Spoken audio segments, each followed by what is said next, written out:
మరి స్తుతి కూడిక ఏర్పాటు చేసుకున్న శ్రీదేవి వాళ్ళ కుటుంబానికి ప్రత్యేకంగా వందనాలు తెలియజేస్తున్నాను. ప్రభునామంలో కూడి వచ్చిన దేవుని పిల్లలైన మీ అందరూ కూడా ప్రభునామంలో వందనాలు తెలియజేస్తున్నాను. అందరికీ దేవుని నామానికి మహిమ కలుగును గాక. హల్లెలూయా.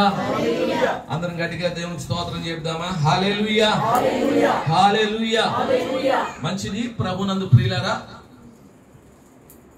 మరి శ్రద్ధగా కొద్ది నిమిషాలు దేవుని మాటలు మనందరం వినటానికి ఇష్టపడదాం. మరి డిసెంబర్ నెల 12వ తారీఖు దగ్గర నుండి కూడా మరి మన సంఘములో స్తుతి కూడికలు ప్రతిరోజు జరుగుతూ ఉన్నాయి. మరి ముందున్న కాలంలో కూడా నూతన సంవత్సరం వరకు కూడా దాదాపు 20వ తారీఖు వరకు కూడా ఈ స్తుతి కూడికలు మరి కొనసాగింపబడబోతూ ఉన్నాయి. మరి ప్రతి కుటుంబం కూడా దేవునికి కృతజ్ఞతాస్తుతులు చెల్లిస్తూ ఆయన చేసిన మేలులను మరవకుండా నిత్యము ఆయనను జ్ఞాపకం చేసుకోవాలనేదే మరి దైవజనులుగా మా ఉద్దేశం. కాబట్టి ఈ స్తుతి కూడికలు ఏర్పాటు చేయడం జరిగింది. మరి గత రాత్రి దేవుడు వాక్యం ద్వారా మన అందరితో మాట్లాడారు. అన్నపానములు పుచ్చుకొనుటయు తమ కష్టార్జితము చేత సుఖం అనుభవించుట కంటే నరునికి మేలనేది ఏదీ లేదు. అయితే ఇది కూడా ఎవరి వల్ల కలుగుతుందంట? దేవుని వలన కలుగుతుందని నేను తెలుసుకుంటుని అని జ్ఞాని అయిన సొలొమోను భక్తుడు చెప్పిన కొన్ని మాటలను గత రాత్రి మనం తెలుసుకున్నాం. నేను తెలుసుకుంటుని అనే వర్తమానం ద్వారా జ్ఞాని అయిన సొలొమోను ఏం తెలుసుకున్నాడో గత రాత్రి మనం కూడా వాటన్నిటిని ఏం చేసామంట? తెలుసుకున్నాం. మనకు అన్ని ఇస్తుంది ఎవరు? దేవుడే. మనల్ని పోషిస్తున్నది దేవుడే. మనకు అన్నపానములు ఇస్తున్నది దేవుడే. అన్ని విషయాలలో దేవుడు మన ఎడల తన కృప చూపుతున్నాడు అనే విషయాన్ని, మన కరువులు, మన కష్టాలు, మన ఆకలి బాధలు ఎరిగి ఆయన మనకు సహాయం చేస్తున్నాడు అనే విషయాన్ని గత రాత్రి మనం తెలుసుకున్నాం. ఈ రాత్రి కూడా క్లుప్తంగా కొన్ని మాటలు మీకు తెలియజేస్తాను. చూడండి, యెషయా గ్రంథం 60వ అధ్యాయం. యెషయా గ్రంథం 60వ అధ్యాయం 20వ వచనం చదివి సహాయం చేయండి. నీ సూర్యుడికను అస్తమించడు, నీ చంద్రుడు క్షీణింపడు. యెహోవాయే నీకు నిత్యమైన వెలుగుగా ఉండును. నీ దుఃఖ దినములు సమాప్తములగును. దేవునికి స్తోత్రం. హల్లెలూయా, హల్లెలూయా. ఈరోజు వాక్యం యొక్క టైటిల్, అంశము చెప్పాల్సి వస్తే అస్తమించడు. ఈరోజు వాక్య అంశం ఏంటండి? అస్తమించడు. ప్రియమైన దేవుని బిడ్డలారా, అస్తమించడు మన దేవుడు. ఈ సృష్టిలో అన్ని కూడా అస్తమించేవిగానే కనబడుతూ ఉన్నాయి. ఏదో ఒక రోజు కనబడకుండా కనుమరుగయ్యేవిగానే ప్రతిదానిని ఏం చేస్తున్నాం? మనం చూడగలుగుతూ ఉన్నాం. ప్రియమైన దేవుని బిడ్డలారా, సూర్యుడు ఉదయిస్తూ ఉన్నాడు, అలాగే ఏం చేస్తున్నాడంట? అస్తమిస్తూ ఉన్నాడు.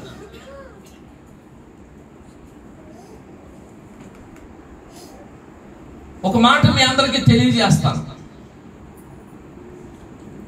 రవి అస్తమించని సామ్రాజ్యం అని బ్రిటిష్ సామ్రాజ్యం గురించి ఒకప్పుడు ప్రజలు మాట్లాడుకునేవారు. దానికి రెండు కారణాలు ఉన్నాయి. బ్రిటిష్ వారు ఎన్నో దేశాలను వారు జయించి వారి సామ్రాజ్యాన్ని విస్తరించినప్పుడు ఆయా దేశాలలో సూర్యుడు వచ్చే సమయాలు, వేళలు వేరుగా ఉంటాయి. కాబట్టి ఏదో ఒక చోట సూర్యుడు అస్తమించటమో లేక సూర్యుడు వెలుగునివ్వటం జరుగుతూ ఉంటది. కాబట్టి రవి అస్తమించని సామ్రాజ్యం అని బ్రిటిష్ సామ్రాజ్యానికి ఒకప్పుడు పేరుండేది. అయితే ఆ తర్వాత ఆ సామ్రాజ్యం రాను రాను ఆ బ్రిటిష్ వారి నుండి వారు జయించిన దేశాల వారు మరలా విడుదల పొందటం, ప్రత్యేకంగా మన భారతదేశం 1947 వరకు కూడా బ్రిటిష్ సామ్రాజ్యం క్రింద ఉండి వారి కింద పనిచేస్తూ వచ్చి భారతదేశాన్ని వారి స్వాధీనంలో తీసుకొని భారతదేశాన్ని కూడా వారు పరిపాలించారు. కానీ 1947లో భారతదేశంలోని దేశము కొరకు వాంఛ కలిగిన వారు, దేశభక్తి కలిగిన వారు, మన దేశం మనకే ఉండాలి, ఎవరో మన మీద పరిపాలన చేయకూడదని ఆ బ్రిటిష్ వారి మీద పోరాడి మన దేశానికి స్వాతంత్ర్యాన్ని తెచ్చుకున్నాం. ఈ దేశాన్ని విడిచిపెట్టి బ్రిటిష్ వారు వెళ్ళిపోయారు. అప్పుడే భారతదేశంలో నుండి చాలా మంది అన్నారు, ఒకప్పుడు రవి అస్తమించిన సామ్రాజ్యం బ్రిటిష్ ప్రభుత్వమేమో గాని ఇదిగో భారతదేశాన్ని విడిచి వెళ్ళిపోయిన ఈ బ్రిటిష్ ప్రభుత్వం అస్తమించింది అని చెప్పాడు. దేవునికి స్తోత్రం, హల్లెలూయా.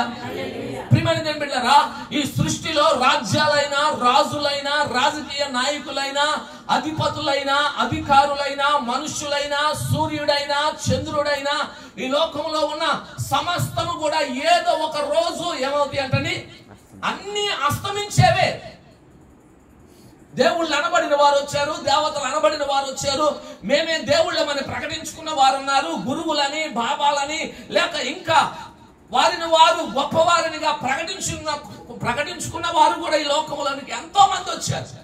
కానీ వారందరూ కూడా అస్తమించినటువంటి వారే. దేవునికి స్తోత్రం, హల్లెలూయా. ప్రియమైన దేవుని బిడ్డలారా, సృష్టి ప్రారంభం నుండి కూడా మనం చూస్తూ ఉన్నాం, ఎంతమంది ఈ లోకంలోనికి వచ్చినా అందరూ ఏమవుతున్నారంట? అస్తమిస్తున్నటువంటి వారే, కనుమరుగైపోతున్న వారే, కనబడకుండా వెళ్ళిపోతున్న వారే.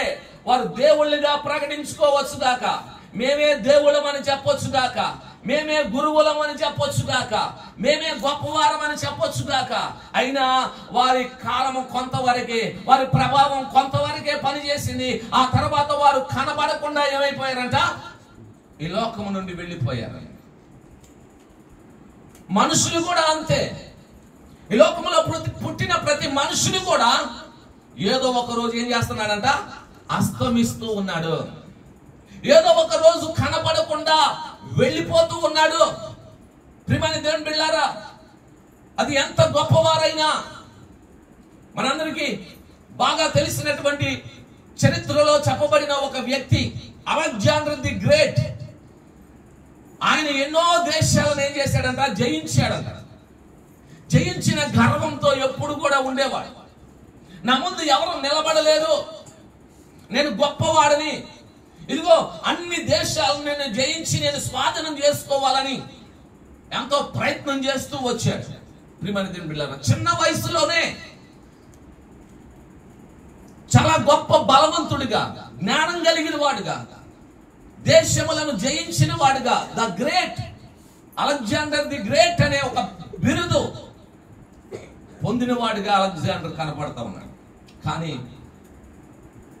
అలాంటి గొప్ప వ్యక్తి కొన్ని రోజుల తర్వాత కనబడకుండా వెళ్ళిపోయాడు, కనుమరుగైపోయాడు.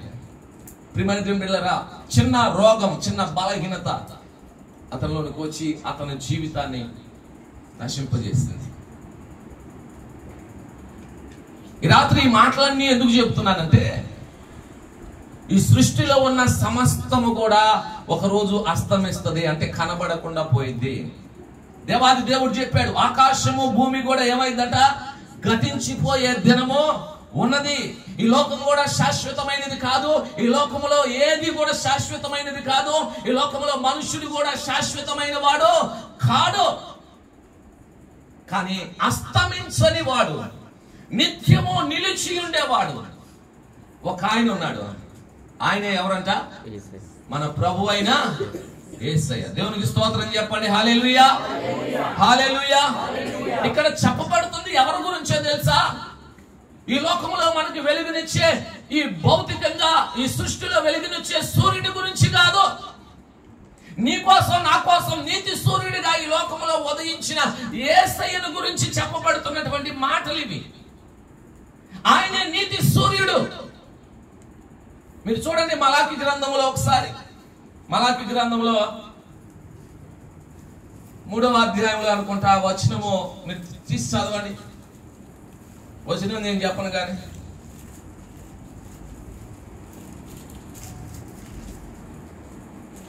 మలాకి గ్రంథం వచనం చెప్పకుండా ఏం చదవమంటారు పాస్టర్ గారు అంటారా? నా నామమందు భయభక్తులు కలిగిన మీకు నీతి సూర్యుడు ఏమండి దొరకలేదా? 4న చదవండి. సరే, ఎక్కడుంటే అక్కడ చదవండి. మలాకి గ్రంథము 4వ అధ్యాయం ఎన్నో వచనం? 2వ వచనం చదవండి. అయితే నా నామమందు భయభక్తులు గలవారు మీకు నీతి సూర్యుడు ఉదయించును, అతని రెక్కలు ఆరోగ్యము కలుగజేయును గనుక మీరు బయలుదేరి క్రొవ్విన దూడల గంతులు వేయినట్లుగా గంతులు వేయుదురు. దేవునికి స్తోత్రం. హల్లెలూయా. మీ కొరకు ఎవరు ఉదయిస్తారంట? నీతి సూర్యుడు ఉదయిస్తాడు. ఈ సృష్టిలో నీకు నాకు వెలిగివ్వటానికి, పగలు రాత్రి ఏర్పరచబడటానికి దేవుడు ఆకాశమందు 2 జ్యోతులను ఉంచాడు. ఇదిగో సూర్యుడని చంద్రుడని వాటికి పేరు పెట్టాడు. చంద్రుడు క్షీణిస్తాడు, సూర్యుడు అస్తమిస్తాడు. ప్రియమైన బిడ్డలారా, కానీ నీతి సూర్యుడిగా నీ కోసం నా కోసం ఈ లోకానికి వచ్చిన యేసయ్య ఆయన అస్తమించడు. ఏమండి? ఆయన కనపడకుండా వెళ్ళిపోయేవాడు కాదు, కనుమరుగయ్యేవాడు కాదు. ప్రియమైన దేవుని బిడ్డలారా, సృష్టి ఆది నుండి ఉన్న దేవుడు, ఎప్పటికీ మన మధ్యలో నివసిస్తున్న దేవుడు, ఎప్పటికీ ఆత్మరూపిగా మనల్ని దర్శిస్తున్న దేవుడు, మన ప్రార్థనలు ఆలకిస్తున్న దేవుడు, మేలులతో మన హృదయాలను తృప్తిపరుస్తున్న దేవుడు, మనలను నడిపిస్తున్నటువంటి దేవుడు. ప్రియమైన దేవుని బిడ్డలారా, ఆయన ఆది నుండి ఉన్న దేవుడు, సృష్టిని కలుగజేసిన దేవుడు, నోటి మాటతో సమస్తమును కలుగజేసిన దేవుడు, తన స్వహస్తాలతో మనుషుని నిర్మించినటువంటి దేవుడు. ఇదిగో పాపంలో పడిపోయిన మనుషుని రక్షించడానికి ఆ పరలోకను విడిచి ఈ భూలోకానికి నీతి సూర్యుడిగా దిగి వచ్చిన దేవుడు. చీకటిలో ఉన్న మనుషులందరినీ వెలిగించాలని వెలుగుగా ఈ లోకానికి ఉదయించినటువంటి దేవుడు. ఆయన ఈ లోకంలోనికి వచ్చి 33.5 సంవత్సరాలు ఆయన ఈ లోకంలో బ్రతికాడు. 3.5 సంవత్సరాలు ఆయన ఆయా ప్రాంతాలలో సువార్తను ప్రకటించాడు. పరలోక రాజ్యము సమీపిస్తుంది, మారు మనస్సు పొందండి అని ఆయన సువార్తను ప్రకటిస్తూ అద్భుతాలు చేశాడు, స్వస్థత కార్యాలు చేశాడు, ఎన్నో జరిగించాడు. చివరికి ఈ లోకంలో ఉన్న ప్రజలందరి పాప భారాన్ని తన మీద వేసుకొని ఆ కలవరి శిలువలో ఆయన మనందరి పాపముల కొరకు చనిపోయాడు. చనిపోయిన ఆయన సమాధి చేయబడ్డాడు. సమాధి చేయబడిన ఆయన 3వ రోజున తిరిగి లేచాడు. దేవునికి స్తోత్రం. హల్లెలూయా, హల్లెలూయా. ప్రియమైన దేవుని బిడ్డలారా, చరిత్రలో చనిపోయి సమాధి చేయబడి తిరిగి లేచిన వారు ఎవరు కూడా లేరు. ఎవరు కూడా లేరు. ప్రియమైన దేవుని బిడ్డలారా, నేను మీకు అర్థమయ్యేలాగా చెప్తున్నాను. ఎంతో మంది లోకంలోనికి వచ్చారు. ఈరోజు అందరి పేర్లు మరుగైపోయినాయి. ఎవరు కనబడకుండా ఏమైపోయారంట? కనుమరుగైపోయారు. కానీ నా యేసయ్య ఒక్కడే ఆది నుండి ఎప్పటి వరకు ఆయన పేరు ఎప్పటికీ వినబడుతూనే ఉంది. దేవునికి స్తోత్రం. హల్లెలూయా. ఆయన యొద్దకు ప్రజలు వస్తూనే ఉన్నారు. ఆయనే నిజమైన దేవుడు అని ప్రజలు తెలుసుకుంటూనే ఉన్నారు. ఆయన రక్షకుడు అని ప్రజలందరూ తెలుసుకుంటున్నారు. ఆయనే మన పాపముల నుండి విడిపించగలిగిన దేవుడని, ఆ పరలోకానికి, ఆ మోక్షానికి, ఆ నిత్య జీవానికి మనల్ని తీసుకొని వెళ్ళగలిగిన దేవుడు ఆయన మాత్రమని ప్రజలందరూ తెలుసుకుంటున్నారు. అసలు అందరూ తెలుసుకుంటున్న సత్యం ఏంటో తెలుసా? యేసయ్య నిత్యము ఉన్నటువంటి దేవుడు. యేసయ్య ప్రియమైన దేవుని బిడ్డలారా నిరంతరము జీవించుచున్నటువంటి దేవుడు. ఆయనకు మరణం లేదు, ఆయన అస్తమించేవాడు కాదు, ఆయన కనబడకుండా కనుమరుగై వెళ్ళిపోయేవాడు కాదు. ప్రియ దేవుని బిడ్డలారా పరిశుద్ధ గ్రంథంలో ఎన్నో ఆధారాలు ఆయనే చెప్పాడు.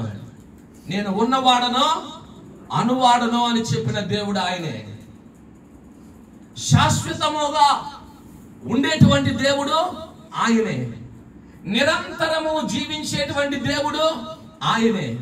పునరుద్ధానుడని, మృత్యుంజయుడని, మరణమును గెలిచి లేచిన దేవుడని, ఇదిగో మొదటివాడు కడపటివాడు జీవించువాడు మృతుడయ్యాడు గాని యుగయుగములో సజీవుడై ఉన్న దేవుడని ఆయన గురించి పరిశుద్ధ గ్రంథంలో రాయబడి ఉన్నాయి. ప్రియమైన దేవుని బిడ్డలారా ఈ రాత్రికాల సమయంలో వాక్యం వింటున్న ప్రతి ఒక్కరూ కూడా గ్రహించాల్సినటువంటి విషయం, రాత్రి నువ్వు ఆరాధించే దేవుడు ఎలాంటి వాడు అని నీకు తెలిస్తే నువ్వు ఆయనని గట్టిగా పట్టుకుంటావు, నువ్వు విడిచిపెట్టకుండా పట్టుకుంటావు. ప్రియమైన దేవుని బిడ్డలారా ఒకవేళ ఎంతవరకు ఆయన మీద సంపూర్ణంగా నువ్వు ఆనుకోలేదేమో, అంత విశ్వాసం నీలో లేదేమో, ఆయన గురించి పూర్తి అవగాహన నీకు లేదేమో, ఈ రాత్రి వాక్యం ద్వారా దేవుడు తెలియజేస్తున్నాడు. దేవుళ్ళు కాని వాటికి ఎంతవరకు నువ్వు పూజించేవేమో, చెట్లను పుట్టలను ఏమిటని రాళ్లను రప్పలను ఎంతవరకు ఆధారం చేసుకున్నామేమో, అవన్నీ కూడా కనబడకుండా పోయాయి. ఈ లోకంలో అన్ని కనబడకుండా పోతాయి. దేవుని వాక్యంలో రాయబడి ఉంది. ప్రభు అన్నాడు ఆకాశము భూమి గతించును గాని నా మాటలు ఎన్నడనో గతించమని చెప్పాడు. దేవుని వాక్యం గతించదు, దేవుడు ఎన్నడూ కూడా అస్తమించేవాడు కాదు. ఆయన వాక్యం కూడా ఎప్పటికీ అస్తమించదు. ఎన్నటికీ నిలిచి ఉండే ఈ భూమి మీద ఉండే ఒకటి వాక్యము, రెండవది దేవుడు. దేవునికి స్తోత్రం. హల్లెలూయా, హల్లెలూయా. ప్రియమైన దేవుని బిడ్డలారా ఈ రాత్రి ఈ వాక్యాన్ని ఆధారం చేసుకోవాలి.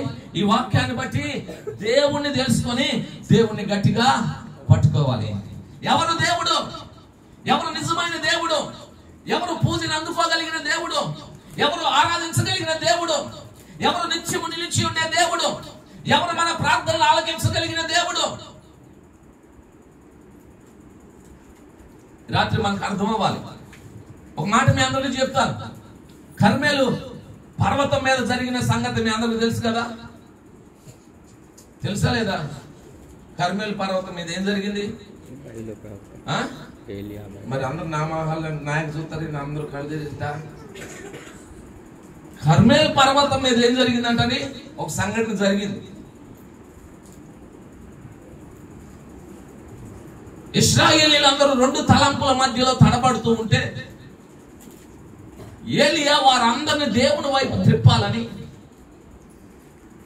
విగ్రహాలను, రాళ్లను, బొమ్మలను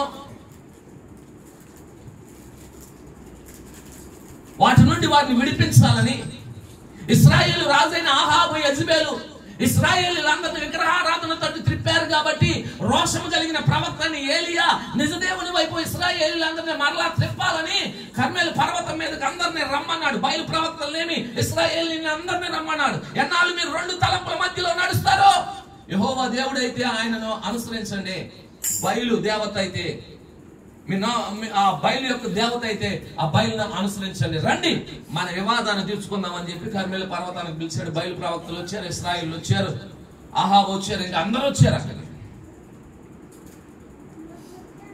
ప్రియమైన దేవుని బిడ్డలారా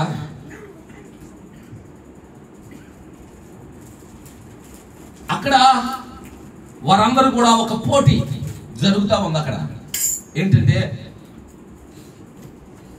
బలిపీఠం కట్టి బలిపీఠం మీద ఒక బలి పశువును వధించి దాని చుట్టూ కందకం కట్టి దాని చుట్టూ నీళ్లు పోసి దాని మీద అది మునిగిపోయే అంతవరకు నీళ్లు పోసి మనం ప్రార్థన చేద్దాం. ఏ దేవుడు ఈ బలి పశు మాంసమును బుగ్గిపాలు చేస్తాడో, కాల్చి వేస్తాడో ఆయనే నిజమైన దేవుడు అని చెప్పి ఏలియా గారు ఫస్ట్ ఛాన్స్ ఎవరికి ఇచ్చారంట? బయలు ప్రవక్తలకు ఇచ్చారు.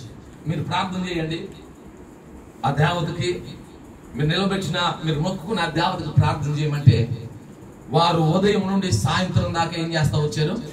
ప్రార్థన చేస్తా వచ్చారు. బయలా ఇదిగో మేము ప్రార్థన చేస్తున్నాం, ఈ దహన బలి పశు మాంసం బుగ్గి పాలైపోవాలని, ఆకాశం నుండి అగ్ని దిగి రావాలని వారు ఏం చేశారంట? ప్రార్థనలో చేస్తా ఉన్నారు, ప్రార్థన చేస్తా ఉన్నారు.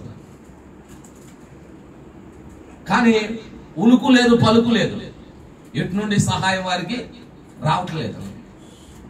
వారి మర్యాద చొప్పునంట కత్తులు తీసుకొని వారు శరీరాలను ఏం చేస్తూ ఉన్నారు? కోసుకుంటూ ఉన్నారు, అరుస్తూ ఉన్నారు, కేకలు వేస్తూ ఉన్నారు. బయలా రా అని ఏం చేస్తున్నారంట? పెద్ద పెద్దగా కేకలు వేస్తూ అరుస్తుంటే, ప్రియమైన దేవుని బిడ్డలారా, ఎక్కడి నుండి బయలు రాలా? ఎందుకంటే బయలు దేవుడు కాదు కాబట్టి. విగ్రహములు ఎన్నడూ కూడా దేవుళ్ళు కాదు. మనుషుడు తన స్వహస్తాలతో చేసుకున్న ఏది కూడా దేవుడు కాదు.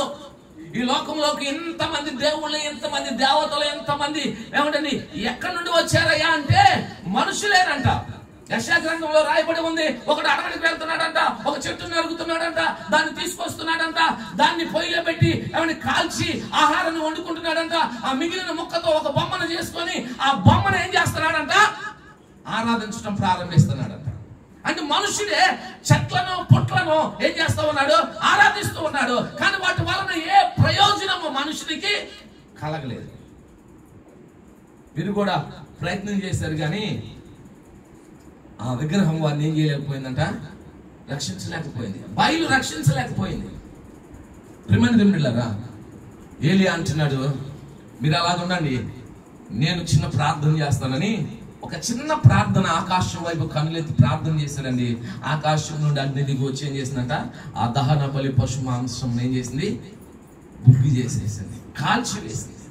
ప్రియమైన దేవుని బిడ్డలారా, ఇశ్రాయేలీయులు అందరూ కూడా అప్పుడు యెహోవాయే దేవుడు, యెహోవాయే దేవుడు, యెహోవాయే దేవుడు అని కేకలు వేశారు. ప్రియమైన దేవుని బిడ్డలారా,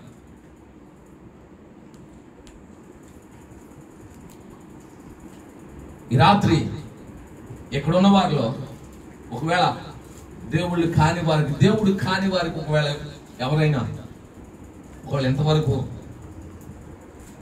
మీరు భక్తి చేస్తూ వచ్చి ఉన్నా, లేదు మేము క్రైస్తవులమే అనుకుంటూ ఇంకా దేవుణ్ణి పూర్తిగా అవగాహన చేసుకోలేని ఎరగని స్థితిలో ఒకవేళ ఎవరైనా ఉన్నా అంటే నేనేం చెబుతున్నానంటే, నీ దేవుని గురించి నువ్వు పూర్తిగా నీకు తెలుసుకోవాలి, నీకు అర్థం అవ్వాలి. నీ దేవుడు ఎలాంటి వాడంట? అస్తమించడు. నీ దేవుడు ఎవరంట?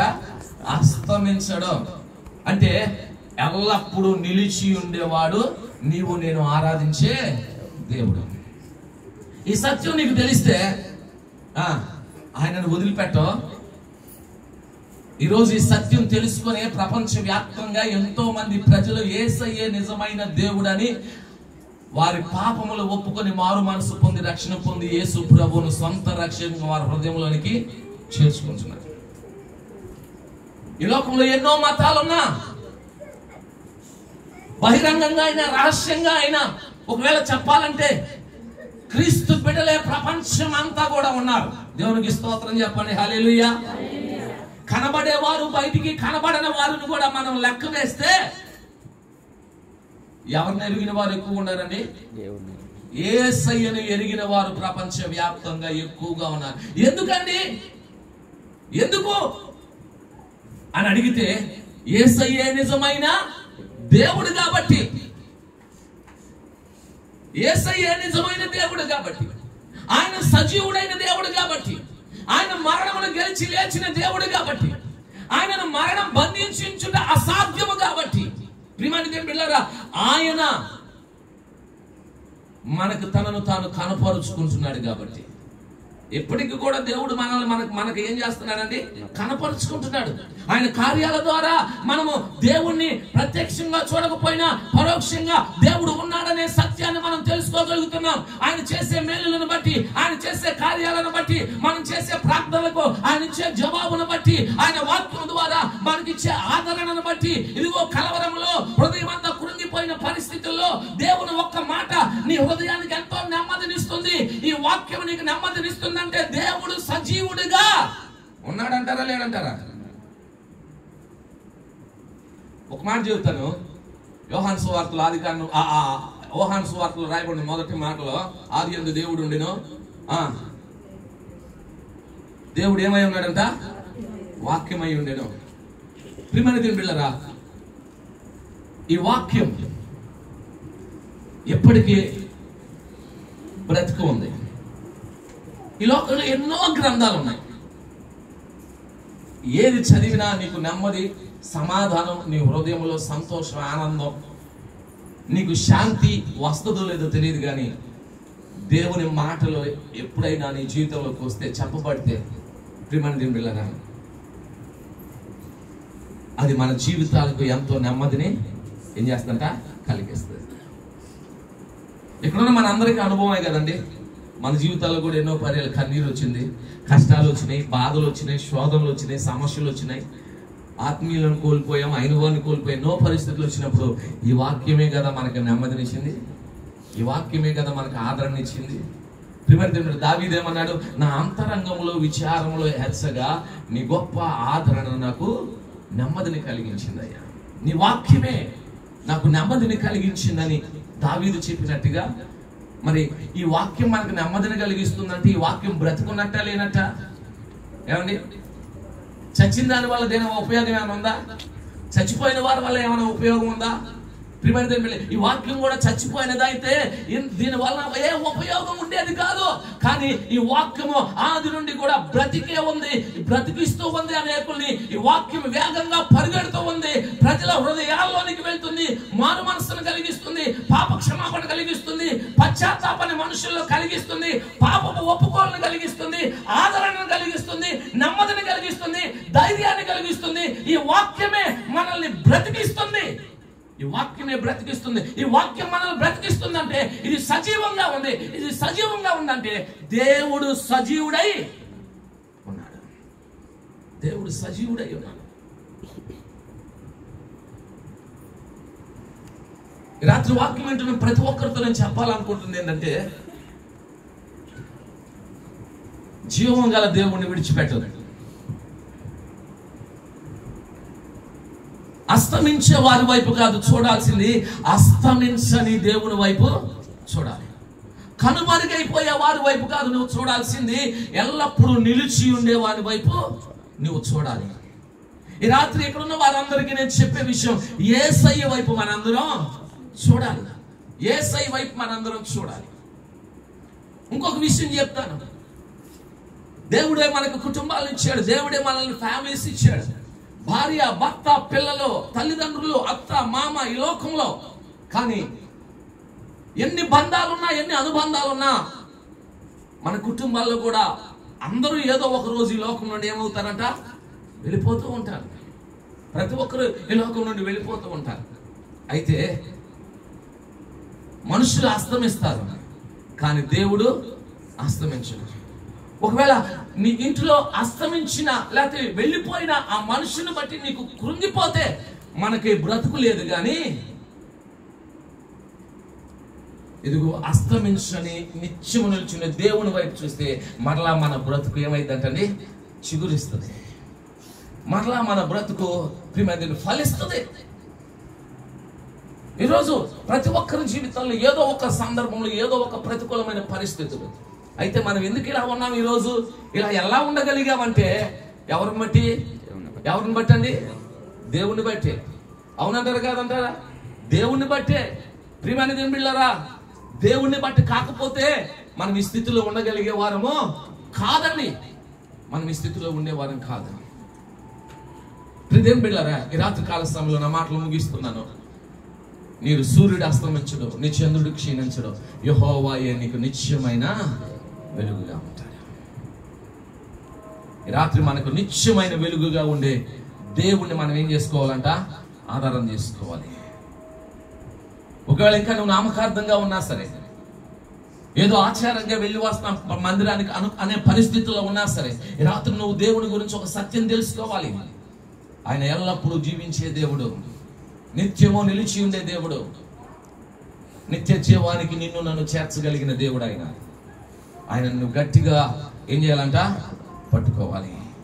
ఈ రాత్రి కనబడకుండా పోయేవారు, కనుమరుగైపోయేవారు, అస్తమించేవారు కాదు. మన జీవితంలో మనకు కావాల్సింది ఎన్నడూ అస్తమించినటువంటి, ఏనాడు క్షీణించినటువంటి, నీకు నిత్యమైన వెలుగుగా ఉండేటువంటి యేసయ్య ఈ రాత్రి మనందరి జీవితాల్లో మనకు ఉండాలి. ఈ కుటుంబంలో ఉండాలి, మన కుటుంబాల్లో ఉండాలి, సంఘంలో ఉండాలి, మనందరి జీవితాల్లో, ఇక్కడ వాక్యం వింటున్న ప్రతి ఒక్కరి జీవితాల్లో ఆయన నిత్యమైన వెలుగుగా ఉండి మనందరినీ నడిపించునుగాక. ఆ అస్తమించని దేవుడు మన హృదయాలలో నివసించునుగాక. ఆ పరలోకానికి మనందరినీ కూడా చేర్చునుగాక. ఆమేన్. దయచేసి